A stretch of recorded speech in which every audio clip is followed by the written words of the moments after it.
Hello, welcome everyone. Before we dive into today's Star Wars What If story, I want to be completely transparent with you all. This is my first video on this channel. I really hope you like it. I'm going to start putting out Star Wars What If stories. They're going to be written by me, recommended by you. If you guys have anything you want to hear about, I can try and write it. But to bring this massive project to life on my Chromebook, because I'm limited to the technology and time I've actually got as a dad of 3, I'm using AI tools to help with the writing and narration. But make no mistake, every single lore drop, every timeline correction, and the entire direction of this story comes straight from my own Star Wars knowledge. I've personally proofread, edited, and refined every single line to ensure it fits perfectly into the galaxy that we love. Today, we answer a question that has haunted the fandom for years. What if Master Mace Windu survived his fall into the Coruscant underworld, stranded on the Outer Rim, broken and forced into hiding? This is Chapter 1 of the Amethyst Ghost. Part 1. The Fall and the Fleshing Ozone. The air in the Chancellor's office didn't just smell like ozone, it smelled like boiling flesh. When the white-hot torrent of Palpatine's Sith lightning finally ceased, Mace Windu wasn't just defeated, he was broken, betrayed, and helpless.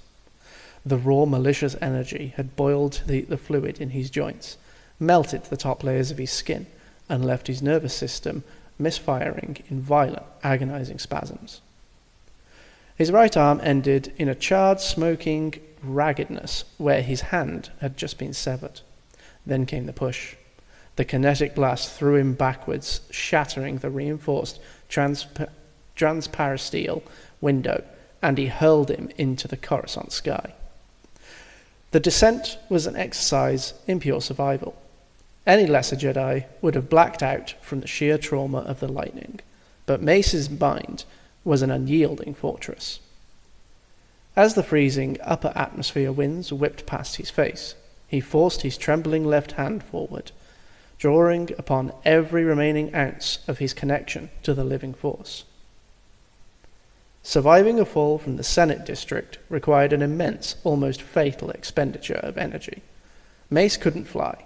He had to manipulate the air friction around his flowing robes, creating a localized kinetic cushion, while simultaneously using tiny bursts of telekinesis against the passing traffic and the gates and building ledges to bleed off his terminal velocity. Every microburst felt like an iron spike driving into his swollen, lightning-scarred brain. He fell past the gleaming spires of the upper class, down through the industrial exhaust sectors, and finally plummeted into the dark, smog-chocked canyons of the lower world.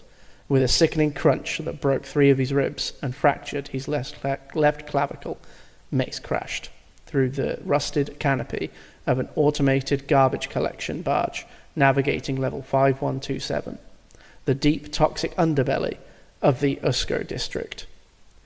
When he rolled off the barge into a pile of industrial scrap, hours later, the universe was screaming.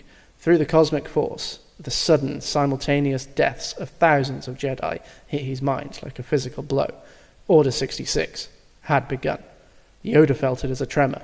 Mace, already hovering on the edge of death, felt it as a physical execution.